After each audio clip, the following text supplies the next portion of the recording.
finished The Phantom Lover by Ruby M. Ayers, and I wanted to share some of my thoughts on the book.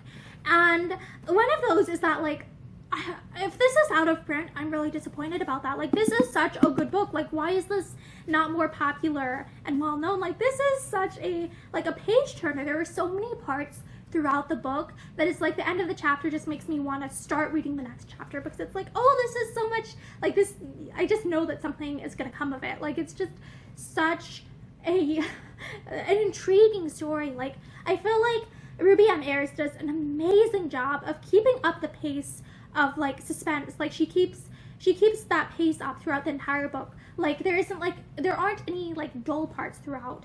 Like, once something is resolved, something new, like, comes up to intrigue me all the way up until the end of the book. And I love how it wrapped up, like, very nicely. Like, it had a very happy ending, and, like, it had an ending that felt very strongly like a firm conclusion. Like, there aren't any, like, loose threads hanging out. Like, there aren't any things that I'm left wondering or questioning about at the end of it. So I would say, like, I really feel like this was an amazingly, like, concise novel where it's like, it doesn't feel like anything could really or would really need to be added or taken away. Like, it's a very strong story throughout that kept me, like, kept me reading, like, as much as I could. Like, obviously, because I was reading aloud, like, I had to take a lot more breaks than I would, like, reading it if I were just reading it, myself, because, like, I have to find times to record where there isn't, like, loud background noise, etc.,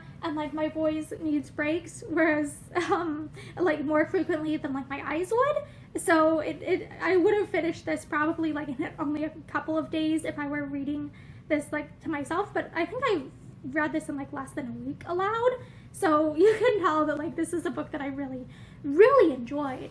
And in terms of, like, how do I put this? Like, the air, the theme of the, like, what's the word? The world building, that's the word I'm looking for. Like, the world building in this was very, I love how it painted, like a London high society, but it didn't feel like a very, very specific place and time. Like, like, clearly the place that it was set, like, it's set in, like, London and Paris and stuff, but the time period was one where it's like, okay, this feels a little bit timeless. Like, I wouldn't know that this took place right after World War I, because, like, this was written in 1921, so this would have been written right after World War I ended, but, like, it doesn't feel like something where it could only take place in that specific time period. Like, the author did a good job of making it feel like it could have been taken place in, like, multiple different years, like a multitude of different years. Like, it wasn't specifically like, oh, this could only be relevant to one specific year in time or something. So I thought that was very interesting, but it was also cool to see, like, details of things where it's like, okay, this is very specifically from, like, this, like, it dates the book, like, what's the word? Like, there are a lot of, like, weird, like, I think there were a few slang words, and then I think, like, June, like, had this phrase, like, something, like, she used, like, the word Indian, like, which I think is, like, an offshoot of, like, the word Indian, which is something that it's, like, that has not been, like, considered a word that's a good phrase to use for a very, very long time. And, like, Mickey has a driver who calls, like, he has a driver, like, he employs a driver places, and it's, like, those are things that I think do definitely, like, set it in the early 1900s, where it's like, okay, this definitely isn't something that I feel like, I don't know, it's, like, one of those things where it's, like, there are some details that set it in a specific time and place for me, but it does feel like overall elements of the story are ones where it's like, okay, it has broader ideas, and, like, the idea, like, one of the things that's really, like, fun to me, something that's super relatable, is, like, sometimes, like, if trying to fix something, you mess it up so much more. Like, that is something that I think everyone has gone through at some point in their life, where it's like, you try to help, you try to fix something, and then you accidentally make it worse. Like, I thought that within the plot, like, that's such a human universal. So I really enjoyed that element of the plot. Like, like, it's just so much fun. And, like, it's also, to me, it's, like, I feel like it's also something that's relevant, like, the way that the letters are written, like, that they communicate through letters and stuff. It reminds me of kind of living in the internet age to an extent, because I am from the 21st century, obviously. That, like, the idea that you can hide behind a letter makes me think of, like, the idea that you can hide behind a screen or something like that. Like, it's got, like, in that way, I would say that that elements of this story are something that I feel like can be, like, that people in the 21st century can relate to a lot, and, like mistaken identity and such. Like, that's something that's really, really an interesting concept that was played with in this novel.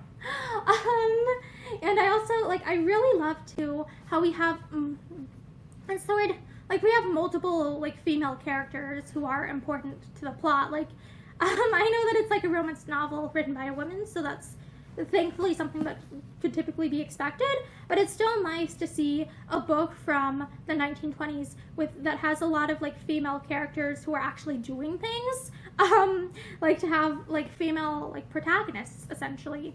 And so, like, I think that's, like, a nice change of pace, because sometimes in older, like, media, it's sometimes women end up taking, like, more passive roles, and so I thought it was really nice to have a novel that it's like, okay, women are a lot of the main characters, and then there are men too. And I really love how, like, it shows, I guess another thing that I really like that it portrayed is, like, class. Like, how, like, what's the word?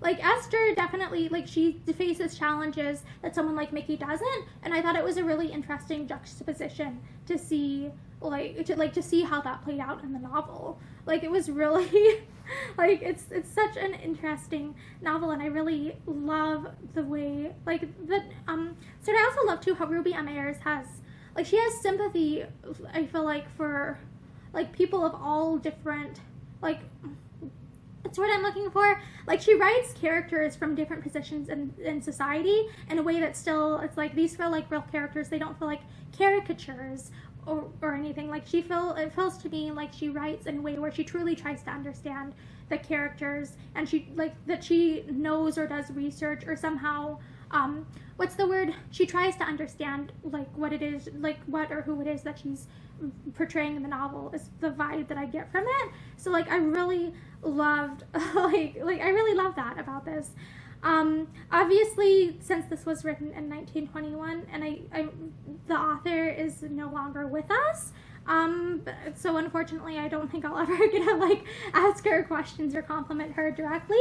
But I really enjoyed The Phantom Lover, and I love this book. I have read another one of her books before that I absolutely love, and then I have another one up in the bookshelf that I think I might read for, like, read and record at some point.